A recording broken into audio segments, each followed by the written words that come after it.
இந்த வீடியோ புதிய அரசின் மேல் உள்ள சிந்தனை எப்படி மக்கள் எடுத்துக்கொள்ள வேண்டும் என்பதற்காக பதிவிடப்பட்டது, வேறு என்றும் சுயநலத்திற்காக அல்ல. வணக்கம் நண்பர்களே. இப்போ நம்ம ஒரு முக்கியமான கருத்து, இந்த தாவைக்க அரசு வந்த பிறகு ஏற்பட்ட ஒரு இழப்புக்கான ஒரு விளக்கம் வேண்டி இந்த வீடியோ போடுறேன். மகளிர் மாதம் 1000 ரூபாய் உதவித்தொகை பாதி பேருக்கு நிறுத்தப்பட்டது. அதாவது கிட்டத்தட்ட ஒரு 20 லட்சம் பேருக்கு. இது நியாயமா அநியாயமா? இது அரசியல் உள்நோக்கம் கொண்டதா, இல்லை சென்ற அரசினுடைய முக்கியமான செயல்பாட்டுக்கு ஒரு முடக்கு கொடுப்பதற்காக வேண்டி நிறுத்தப்பட்டதா? இதுதான் இப்போ நம்ம பார்க்க போகிறோம் விவரங்கள். ஸ்பிக் பண்ணாமல் கடைசி வரலையும் பாருங்கள் வீடியோ.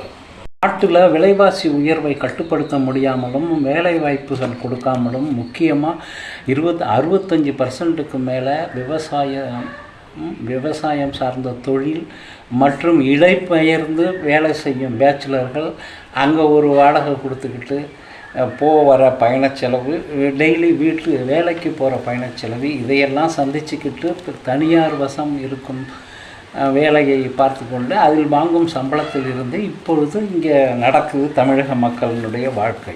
இது தெரிஞ்ச விஷயம். ஆகவே பணவீக்கத்தினுடைய வெளிப்பாடினால் விலைவாசிகள் கட்டுக்கு மேல் போய்கிட்டே இருக்குது.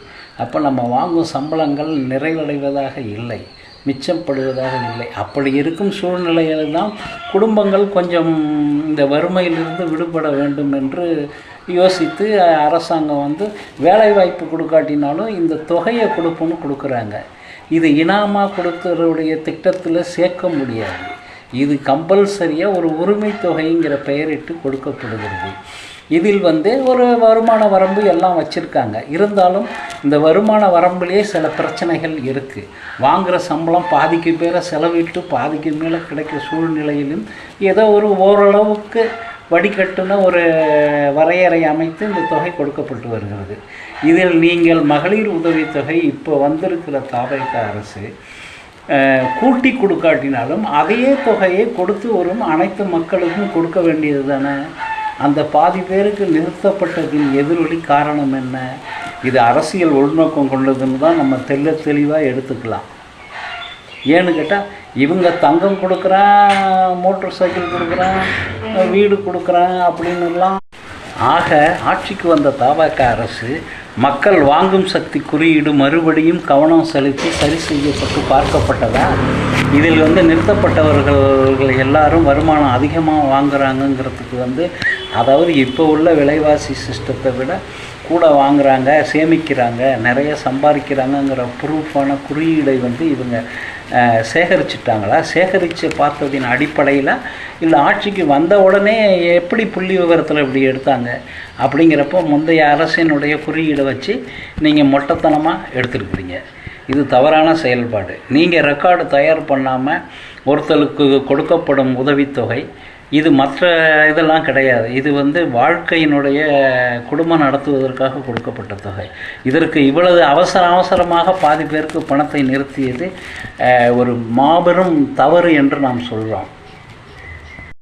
ஏன்னா செயல்பாட்டில் இருப்பதை கொடுப்பதை நிறுத்திவிட்டு புதிதாக தாவைக்க அரசு செயல்படுத்த நினைப்பது என்ன? ஊருக்கு 10 பேர் உதவி பெறுவதாக 2 வீலர், தங்கம், வீடு கட்டித்தரேன் அப்படின்னு 4-5-10 பேருக்கு கொடுத்துட்டாக்கா பசி பட்டினி பஞ்சம் எல்லாம் ஒழிந்து விடுமா? இந்த பசி பட்டினிக்கு பஞ்சம் ஒழிந்ததாக சரித்திரமே கிடையாது இதுவரையிலையும். அதுக்கான புள்ளி விவரம் எந்த அரசாங்கமும் எடுத்து கொடுக்க முடியாது. சேலஞ்ச் பண்ணி பார்க்கலாம். ஆகவே இவர்கள் செயல்பாடு எல்லாம் புதிய ஒரு சிஸ்டத்தை காமிச்சிட்டு மக்களை ஏமாற்றும் செயல் என்பதை தெளிவாக தெரிகிறது. ஊழல் ஒழிப்பு என்று எதிர்க்கட்சிகளை மடக்குவதும் ஒடுக்குவதும் தவறான அதே முன்னோட்டமாகும். ஆக எல்லா மட்டையும் ஒரே குட்டையில் ஊறிய மட்டை தான் என்பதை இது காட்டுகிறது. வருகின்ற சட்டமன்ற மற்றும் உள்ளாட்சி தேர்தல்களில் மற்றும் கிராம ஊராட்சி தேர்தல்களில் விஜய் நிறைய பாடம் படித்து கொள்வார் என்று நான் எதிர்பார்க்கின்றேன். பகுத்தறிவு, பயனுள்ள அரசியல் தத்துவம், மக்களின் பொருளாதார மேம்பாடு, இதுதான் முந்தைய தலைவர்கள் நமக்கு செய்திருக்காங்க.